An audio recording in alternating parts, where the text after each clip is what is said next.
Hello everyone. तो हम लोग पढ़ेंगे 8.1 इलेक्ट्रिक चार्ज। 10th IGCSE का फिजिक्स पढ़ेंगे। 10th IGCSE का physics. Electric charge, electric charge, ठीक है। तो इलेक्ट्रिक चार्ज में दो चार्ज आते हैं। फर्स्ट चार्ज आता है पॉजिटिव और दूसरा आता है negative. Positive charge and negative charge.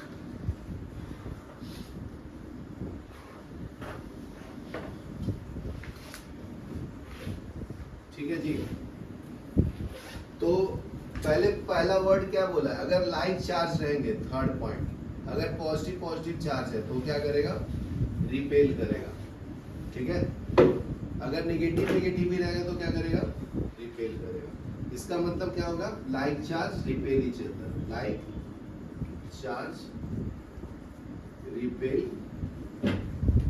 Each other. यहां तक क्लियर है? फिर देखो, अगर दूसरा पॉइंट मैं लिखूं, एक पॉजिटिव चार्ज है, दूसरा नेगेटिव चार्ज है, तो एक दूसरे को अट्रैक्ट करेंगे। ये क्या करते हैं? रिपेल करते हैं। ये क्या करेगा? अट्रैक्ट करेगा। और अगर नेगेटिव पॉजिटिव भी है तो अट्रैक्ट करेगा। इसका मतलब unlike charge attract each other, unlike charge attract each other, attract each other. समझा? यहाँ तक क्लियर है? तो ये चार्ज आते कहाँ से जी? तो जैसे हम लोगों को पता है कि पॉजिटिव चार्ज और नेगेटिव चार्ज होता है। पॉज करना। देखो, ये पॉजिटिव चार्ज और नेगेटिव चार्ज कहाँ से आता है? जैसे हमको पता है कि एटम जो है, स्मॉलेस्ट एटम जो बना है, किससे बना है जी? इलेक्ट्रॉन, प्रोटॉन और न्यूट्रॉन से। तो अगर कोई एटम है, कोई भी एटम मान लीजिए, ऑक्सीजन का ले लेता हूँ, तो एटॉमिक नंबर उसका कितना है? 8 है। एटॉमिक नंबर को हम लोग जेड से रिप्रेजेंट करते हैं। तो इसको डिफाइन कैसे किया है? Number of proton, proton present in nucleus. तो ये प्रॉपर डिफिनेशन है उसका। ठीक है। तो यहाँ पे आप मान लीजिए ये आपका न्यूक्लियस है, ठीक है ना, एन, कैपिटल एन। तो इसमें क्या होता है? प्रोटॉन होता है। तो प्रोटॉन कितना होगा? 8 होगा, जो पॉजिटिव चार्ज को कैरी कर रहा है। ठीक है। इसका एटॉमिक मास होता है 16, उसको ए से रिप्रेजेंट करते हैं, एटॉमिक मास। ठीक है। तो एटॉमिक मास को हम लोग डिफाइन कैसे करते हैं? एटॉमिक मास ये होता है number of proton and neutron. ठीक है। इसमें एक और वर्ड ऐड कर देते हैं, sum of number of proton and neutron present in nucleus, present in nucleus. उसको हम लोग एटॉमिक मास बोलते हैं। तो atomic mass proton plus neutron के सम को बोलते हैं। तो ये आपका एक फॉर्मूला भी मिल जाता है। तो A इक्वल टू P के जगह पे Z भी लिख सकते हैं फर्स्ट इक्वेशन से। Z is equal to proton था ना, तो ये सेकंड में डाल दो, तो A equal to Z plus N आ जाएगा। तो N का वैल्यू, N यहाँ पे आपका क्या है? न्यूट्रॉन। उसको स्मॉल वर्ड से लिखते हैं, स्मॉल n से रिप्रेजेंट करते हैं। कैपिटल N यहाँ पे न्यूक्लियस के लिए यूज किया, ठीक है। और P मतलब प्रोटॉन है, और N मतलब E मतलब इलेक्ट्रॉन है, बराबर है। तो n का वैल्यू क्या मिलेगा? A माइनस जेड आएगा। तो 8 इलेक्ट्रॉन है, तो फर्स्ट ऑर्बिट में 2 इलेक्ट्रॉन मूव करता है, तो बचा 6 इलेक्ट्रॉन। तो वो सेकंड ऑर्बिट में मूव करेगा, 1 2 3 4 5 6। तो ये जो ऑर्बिट में मूव करता है वो होता है आपका इलेक्ट्रॉन, और न्यूक्लियस में जो प्रोटॉन प्रेजेंट होता है प्रोटॉन। ठीक है। तो इसका कैरेक्टर जो होता है पॉजिटिव कैरेक्टर होता है, इसका कैरेक्टर नेगेटिव होता है। इसको फर्स्ट ऑर्बिट बोलते हैं, इसको सेकंड ऑर्बिट बोलते हैं। ऑर्बिट मतलब उनका पोजीशन फिक्स है कि कौन से स्थान में मूव करेगा। ठीक है। यहाँ तक लिखो। तो उसके बाद आता है कंडक्टर। ठीक है। तो कंडक्टर क्या होता है? जो चार्ज को कैरी फॉरवर्ड करता है। ठीक है। तो नेक्स्ट टॉपिक आता है आपका कंडक्टर, जो कैरी करता है और उसके अंदर फ्री इलेक्ट्रॉन्स होता है। When some material gain charge they lose it almost immediately. This is because electron flow through them and surrounding material. ठीक है।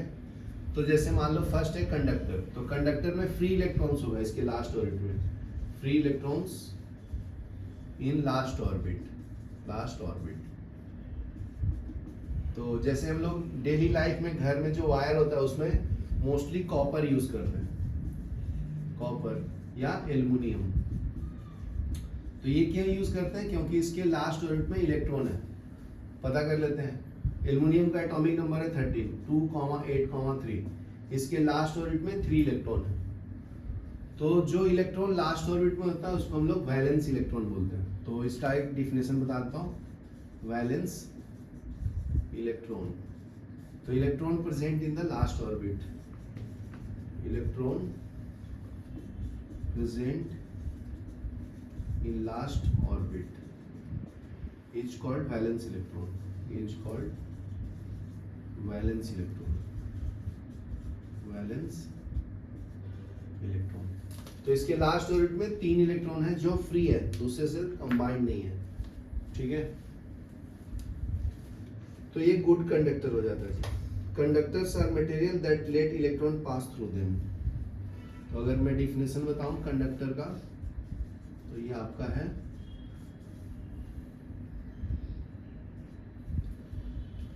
Are materials that let electrons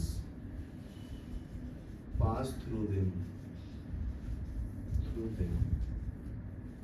इसको हमको कंडक्टर बोलते हैं। तो मोस्टली जो गुड कंडक्टर होता है वो मेटल होता है आपका, क्योंकि मेटल के लास्ट ऑर्बिट में 1, 2 या 3 इलेक्ट्रॉन होता है, ये गुड कंडक्टर होता है, ठीक है। तो metals are mostly good conductor, they have free electron in the last orbit, ठीक है। नॉन मेटल जो होता है लास्ट ऑर्बिट में 5, 6, 7 इलेक्ट्रॉन होता है, तो वो मूव कराना टफ होता है, ज्यादा एनर्जी लगेगा ना, इसलिए। अगर एक 4 हो तो वो दोनों हो सकता है, जैसे कार्बन है तो कार्बन में 4 इलेक्ट्रॉन है ना, 2,4। तो देखो ग्रेफाइट 3 बॉन्डिंग करता है, एक फ्री इलेक्ट्रॉन होता है, तो ये गुड कंडक्टर होता है। लेकिन वही डायमंड जो है चारों बॉन्डिंग करता है, एक भी फ्री इलेक्ट्रॉन नहीं है ना, नो फ्री इलेक्ट्रॉन, तो ये बैड कंडक्टर होता है ना। तो वो दोनों तरफ बिहेव कर सकता है, कैसे तुम उसका यूज करते हो उसके ऊपर डिपेंड करता है, ठीक है। तो वो मेटालॉइड्स की कैटेगरी में आता है। मेटालॉइड मतलब it can be act as a metal और नॉन मेटल बोथ, यहाँ तक क्लियर है। उसके बाद आता है इंसुलेटर।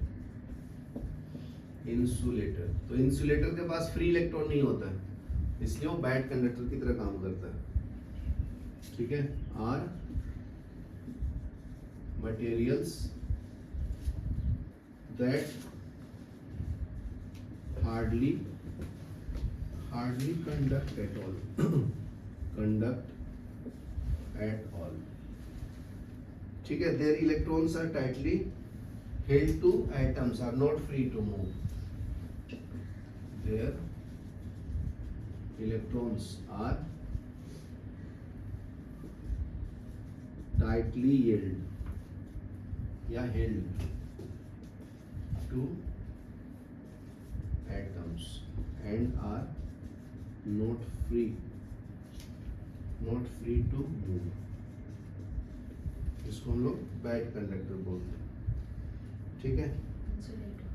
इंसुलेटर, ठीक है। गुड कंडक्टर में और एग्जांपल इधर तो लिख लो जो तुम्हारे बुक में दिया है। एल्युमिनियम कॉपर तो बता दिया, सिल्वर भी यूज करते हैं, उसको सिंबल Ag होता है, सिल्वर गुड कंडक्टर होता है, लेकिन इतना बढ़िया नहीं। लेकिन उसमें कौन कौन आता है? वाटर भी आता है, ह्यूमन बॉडी आता है, ठीक है ना। अगर आप करंट पास कर रहे हैं, आप टच करोगे तो आपको फील होगा, ठीक है। और अर्थ भी एज अ गुड कंडक्टर काम करता है। यहाँ तक क्लियर है। इंसुलेटर में एग्जाम्पल क्या क्या लिख सकते हैं जी? एग्जाम्पल है पीवीसी, पॉलीविनाइल क्लोराइड, ठीक है ना। वायर के ऊपर जो कवर होता है ना, वो पीवीसी का बना होता है। ये एक पॉलीमर है, एक टाइप का पीवीसी। तो आपको पॉलीमर चैप्टर में पढ़ना भी है ना, इसका पूरा फुल फॉर्म क्या है? पॉलीविनाइल क्लोराइड, ठीक है। दूसरा बैड कंडक्टर है पॉलीथीन। पॉलीथीन और रबर भी है, ठीक है, ग्लास है, रबर है, वुड है, ठीक है, यहाँ तक लिखो फिर आगे बढ़ते हैं। तो कंडक्टर इंसुलेटर के बाद आता है सेमी कंडक्टर, ठीक है, तो which can act as both good conductor और बैड कंडक्टर, सेमी कंडक्टर। तो इस पे एकदम बहुत बड़ा टॉपिक है 12th में, ठीक है, तो इसको हम लोग यूज कैसे करते हैं डेली लाइफ में, कम एनर्जी में ज्यादा पावर देता है ना। जैसे देखो इसमें सेमी कंडक्टर यूज किया, सिलिकॉन एंड जर्मेनियम, तो कम एनर्जी कंज्यूम करता है, ज्यादा लाइट देता है, ठीक है। तो इसका बिहेवियर जो होता है मेटल और नॉन मेटल के बीच का होता है। These are in between material, they are poor conductor when cold और मच बिकम बेटर जब इसको गर्म करते हैं, ठीक है। कोल्ड में ये बैड कंडक्टर बन जाता है, तुम्हारे सिलेबस में नहीं पढ़ना। There are in between material,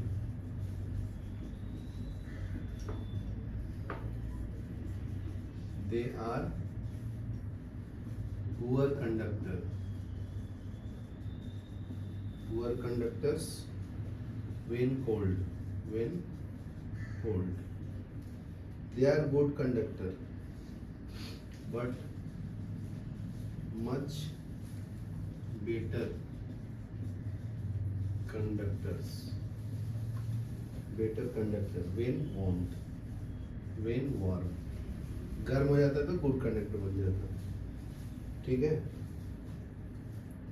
तो सेमी कंडक्टर में मोस्टली हम लोग यूज करते हैं सिलिकॉन, इसको सिंबल ऐसा ही है, और जर्मेनियम,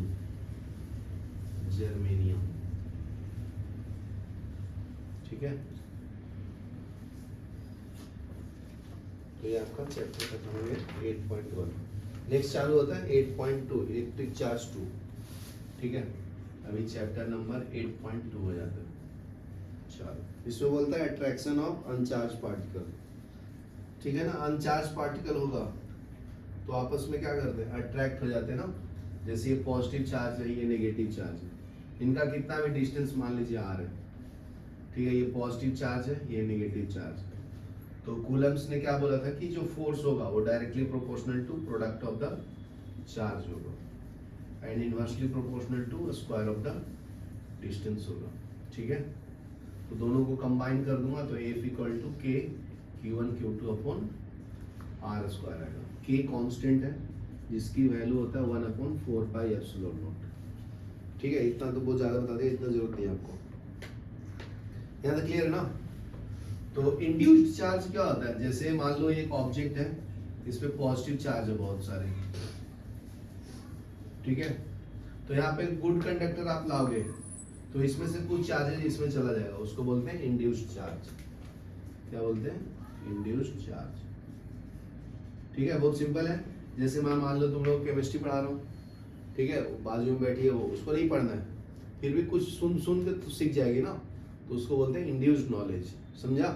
उसी तरह से अगर बहुत सारे चार्ज वाला ऑब्जेक्ट है, उसके बाजू में कोई भी ऑब्जेक्ट रहेगा तो उसके अंदर थोड़ा चार्ज डेवलप हो जाता है, उसको बोलते हैं इंड्यूस्ड चार्ज, समझा। ये लिख लो।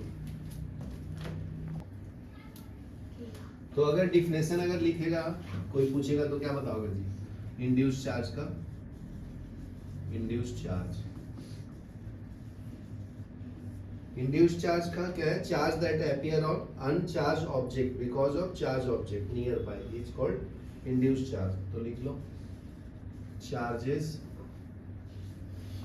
That appear on an uncharged object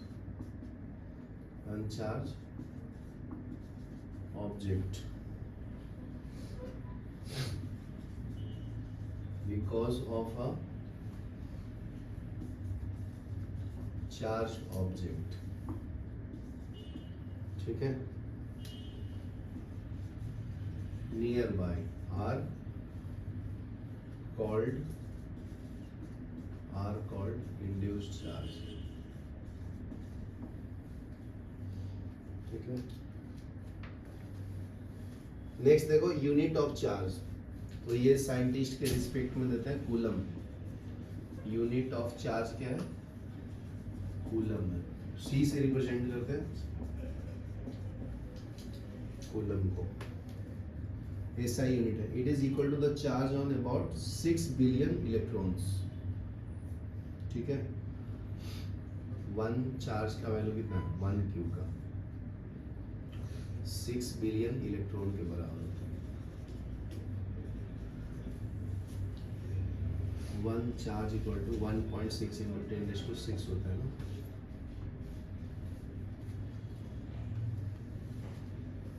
next unit क्या यूज करते हैं, 1 माइक्रो कूलम लिखा रहेगा, तो मतलब ये 10⁻⁻6 कूलम है। ये जो सिंबल है ये माइक्रो बोलते हैं इसको। ठीक है, नेक्स्ट है using electrostatic charge.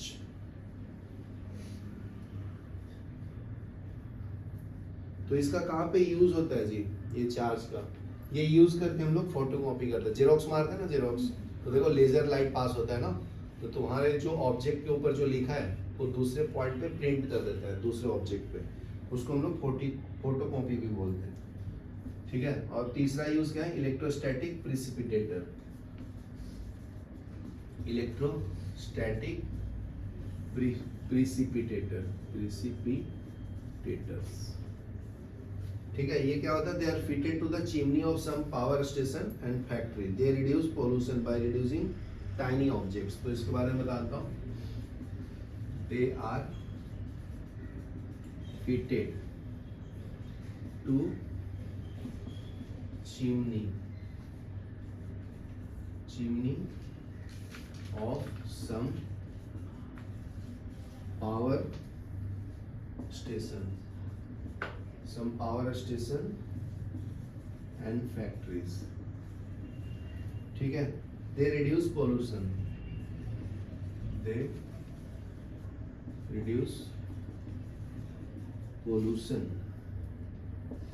by removing tiny particles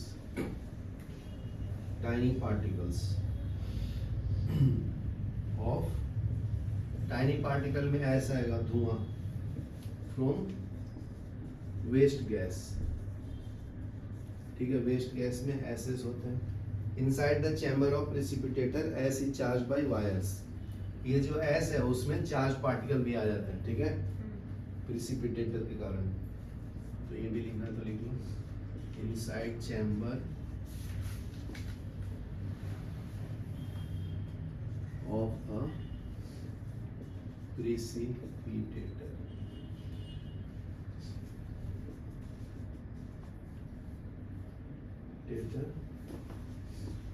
as is charged by wires, then attracted to metal plates on the opposite charge. Then attracted to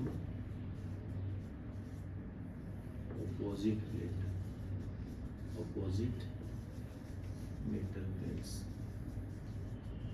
ठीक है, जैसे देखो ये अगर मान लीजिए पॉजिटिव होगा तो ये नेगेटिव प्लेट की तरफ अट्रैक्ट होगा, अगर ये नेगेटिव है तो ये पॉजिटिव प्लेट की तरफ अट्रैक्ट, क्योंकि अपोजिट चार्ज अट्रैक्ट चलो ना।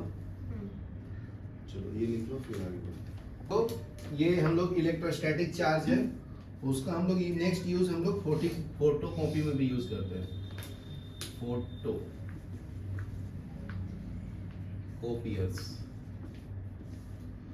ठीक है, तो work using the principle shown in the diagram. तो ये दिया है, डॉट डॉट करता है। नेक्स्ट है, इतना यूज पढ़ने नहीं करने को। नेक्स्ट है लेजर प्रिंटर में भी यही काम करता है, लेजर प्रिंटर्स। ठीक है ना, use the same idea except stage 2 computer control the laser scan. ठीक है, तो ये डायग्राम बताना है क्या तुम लोगों को, जरूरत नहीं ना, इतना नहीं आता ना। तो बस इसमें क्या करता है, वो लेजर लाइट भेजता है, तो ऊपर का ऑब्जेक्ट में जो लिखा है वो नीचे प्रिंट कर देता है। ठीक है, अभी नेक्स्ट पढ़ेंगे हम लोग इलेक्ट्रिक फील्ड। नेक्स्ट चैप्टर है 8.3 electric field.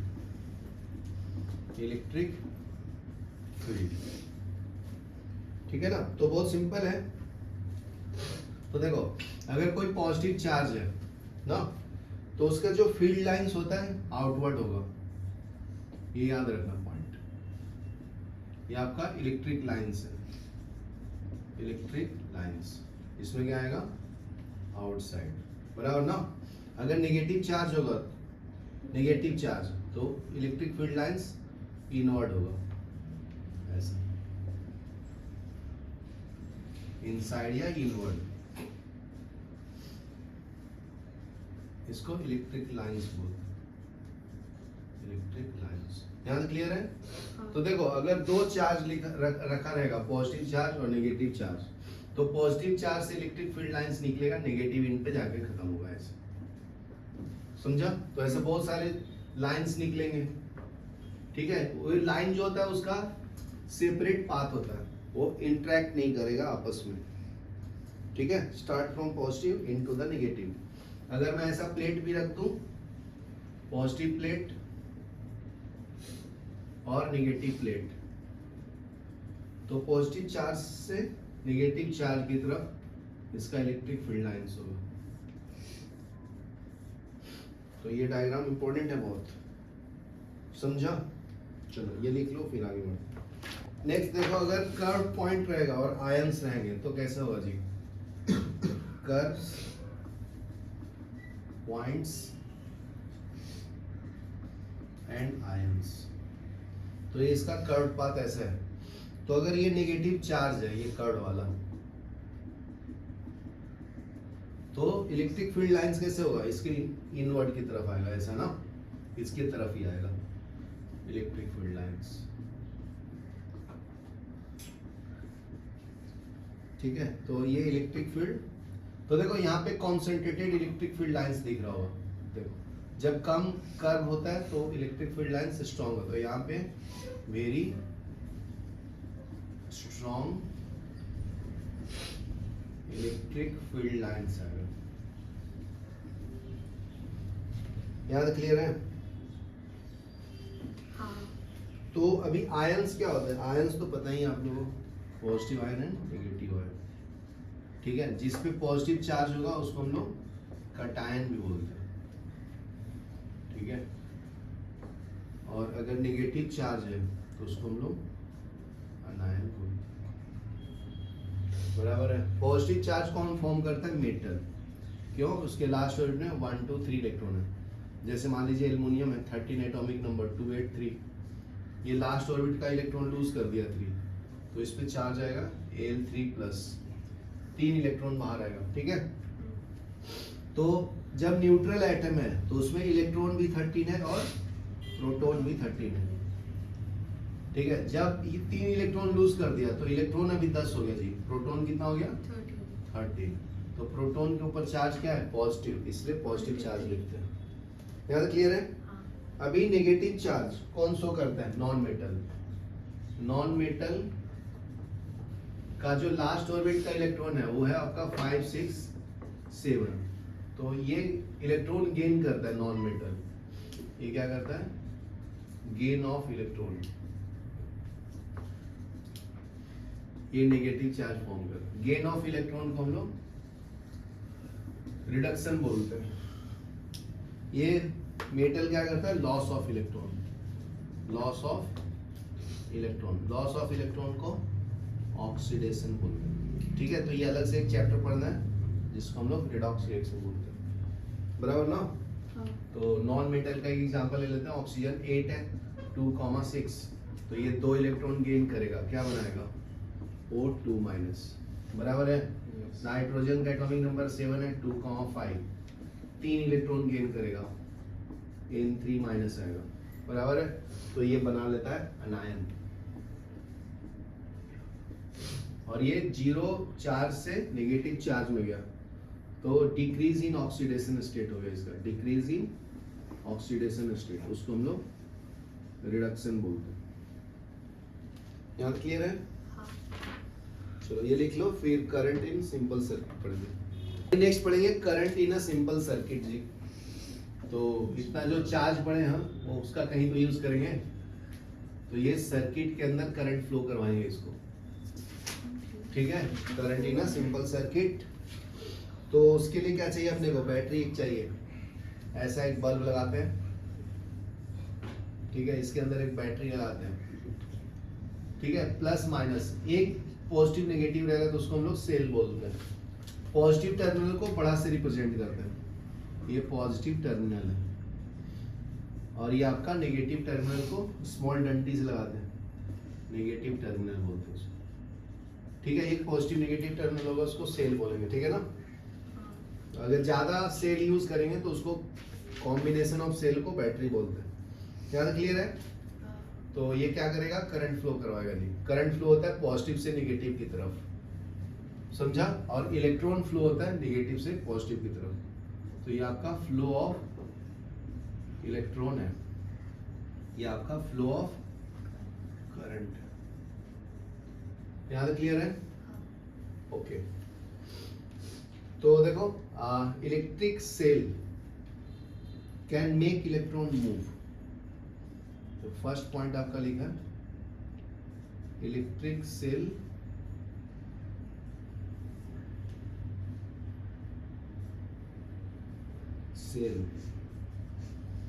Can make electron move.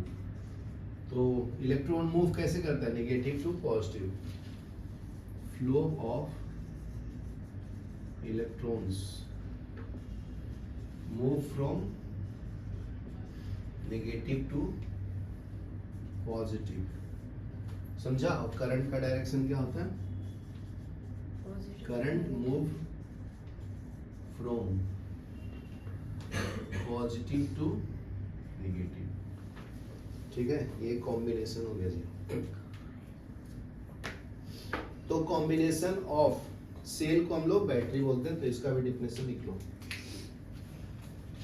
Next point लिखो, combination of cell is called battery. बराबर है। तो हम लोग जो सिंबल यूज करते हैं उस सिंबल बता देता हूँ। सिंगल सेल रहेगा तो ऐसे रिप्रेजेंट करेंगे, पॉजिटिव नेगेटिव। ये आपका सिंगल सेल का एग्जांपल है, मतलब सिंबल है, ठीक है। दूसरा सिंबल यहाँ पे यूज करते हैं वायर। तो अगर स्ट्रेट रहेगा तो ये आपका कनेक्टिंग वायर, कनेक्टिंग वायर्स, ठीक है। लैंप रहेगा तो उसको क्रॉस से रिप्रेजेंट करते हैं, ऐसा रहेगा तो लैंप भी होता है, ठीक है। ये भी आपका, ये बल्ब का सिंबल है, ये वाला, ठीक है। और एमीटर रहेगा तो ए से रिप्रेजेंट करते हैं। एमीटर क्या मेजर करता है, करंट मेजर करता है। एमीटर मेजर्स करंट, ठीक है। अगर V लिखा रहेगा तो बराबर, ये आपका वोल्ट मीटर होता है, मेजर्स वोल्टेज। चलो लिख लो, पॉज करो, आजा भाई, ठीक है। 8.4 जो है आपका यूनिट इन कंप्लीट सर्किट में, ठीक है। तो बता दिया हूं। तो अगर करंट को कोई डिफाइन करने को लोग बोलेगा तो क्या बोलेगा जी, current is rate of flow of charge ना, I इक्वल टू Q/T होता है। इसका डिफिनेशन क्या है, rate of flow of charge, उसको हम लोग करंट बोलते हैं, ठीक है। तो करंट का सिंबल होता है एम्पियर, चार्ज का होता है कूलम, और टाइम का होता है सेकेंड। तो शॉर्ट फॉर्म में क्या लिखेंगे, A इक्वल टू C/S, समझा। Higher the current higher the rate of flow of charge, क्योंकि जो चार्ज है वो डायरेक्टली प्रोपोर्शनल टू करंट है ना, तो जितना ज्यादा करंट होगा उतना rate of flow of charge है आपका। तो यहाँ पे स्टेटमेंट लिखना है तो लिख सकते हो, higher the current higher the rate of flow of charge, ठीक है। यहाँ तक क्लियर है? हाँ। ओके। तो ये मीटर बता दिया हूँ। तो करंट को हम लोग ऐसे भी मेजर करते हैं, 1 एम्पियर, और क्या यूनिट कर सकते हैं, माइक्रो एम्पियर लिखा रहेगा, इसका मतलब 10⁻⁶ एम्पियर है। मिली एम्पियर लिखा है, इसका मतलब 10⁻³ मिली एम्पियर है, ठीक है। ये सिंबल यूज होता है स्मॉल करंट के लिए।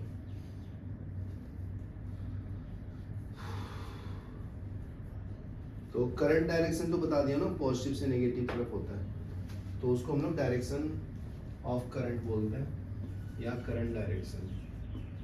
तो करंट डायरेक्शन ऑलरेडी मैं बता दिया हूँ। तो एक सर्किट है मान लीजिए, ठीक है, इसको रेजिस्टर बोलते हैं। आपका ये सेल यूज कर लिया हो, पॉजिटिव नेगेटिव, ठीक है। स्विच यूज करना है तो स्विच भी यूज कर सकते हैं। स्विच को हम लोग ऐसे लिखते हैं, यहाँ पे डॉट रहेगा मतलब ये क्लोज स्विच है, ठीक है। सिर्फ ऐसा रहेगा तो ये ओपन स्विच है। ओपन स्विच रहेगा तो करंट फ्लो नहीं होगा, ठीक है ना, यहाँ तक क्लियर है। तो फ्लो ऑफ करंट का डायरेक्शन क्या आएगा, पॉजिटिव से नेगेटिव, मतलब ये क्लॉकवाइज डायरेक्शन होगा, ठीक है। आर क्या आपका रेजिस्टर है। रेजिस्टर क्या होता है, opposition of flow of current करता है, ये ओपोज करता है करंट को फ्लो होने में। Opposition of flow of current, उसको हम लोग रेजिस्टेंस बोलते हैं, ठीक है। तो एक साइंटिस्ट है, उन्होंने एक रिलेशन दिया था, ओम्स लॉ जिसको बोलते हैं, तुम लोग को है नहीं फिर भी बताता हूँ। इन्होंने बोला था कि जो वोल्टेज रहेगा वो डायरेक्टली प्रोपोर्शनल टू करंट रहेगा, तो जितना वोल्टेज अप्लाई करोगे उतना करंट फ्लो होगा सर्किट में। तो इस प्रोपोर्शनलिटी को हटाते हैं तो एक कांस्टेंट आता है जिसको हम लोग रेजिस्टेंस बोलते हैं, R equal to V equal to I R आएगा, ठीक है। यहाँ तक क्लियर है। इसको ओम्स लॉ भी बोलते हैं, क्या बोलते हैं, ओम्स लॉ, ठीक है ना। तो इसका अगर ग्राफ ड्रॉ करोगे, एक्स एक्सिस पे करंट है, वाई एक्सिस पे वोल्टेज, तो ये स्ट्रेट लाइन आएगा क्योंकि डायरेक्टली प्रोपोर्शनल है ना। तो जितना करंट इंक्रीज होगा उतना वोल्टेज भी इंक्रीज होगा, ठीक है। इन्वर्सली भी बोल सकते हैं, जितना वोल्टेज बढ़ेगा उतना करंट बढ़ेगा। तो इसका अगर स्लोप ड्रॉ करोगे तो हमेशा कांस्टेंट आएगा, दैट इज योर रेजिस्टर। तो R equal to V by I भी लिख सकते हैं, ठीक है। रेजिस्टेंस का यूनिट होता है ओम, सिंबल होता है ऐसा। वोल्टेज का यूनिट होता है वोल्ट, करंट का यूनिट होता है एम्पियर, ठीक है। यहाँ तक लिख लो, ग्राफ बना लो।